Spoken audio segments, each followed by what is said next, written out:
Meet the new Shade Shifter. Shade Shifter is our beloved neutral mix with a brand new look. It's great for lightening the intensity of any existing crazy color shades. You can create your own pastel shades as well as bespoke tones, and it also gives you full control and flexibility over any look. Think about what you could create with any of our 40 shades and a bottle of Shade Shifter.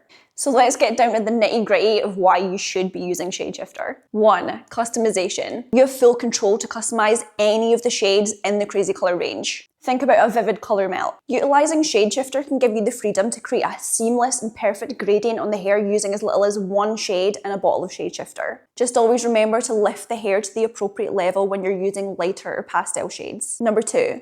Condition and colour impacts. Shade Shifter also doubles as a glossing treatment, so it can also add incredible shine and gloss to the hair. So teaming this with a custom colour really only benefits the bespoke vivid service that you're providing to clients. As well as this, it can also totally up your retail game, as the same custom colours can be sold in vivid colour pots that can be sold to clients to top up their hair at home and keep their hair fresher for longer. Number 3, value. To be blunt, you're just getting good value for money. Shade Shifter can be used with all 40 shades to make your colour go a lot further. As well as that, it can also be used with our pigment drops to create brand new shades that don't even exist within the range. And that's just with as little as a few drops of pigment. Now, I know what you're thinking, can't I just use conditioner for all of this? And yeah, you totally could, but Shade Shifter has been purpose built for this. It's specifically been made for colour dilution. This means that you're getting longer lasting pastel results without sacrificing the pigment. And don't forget that on top of that, it also doubles as a glossing treatment. So have you tried Shade Shifter yet? Let us know. We'd love to see what you create.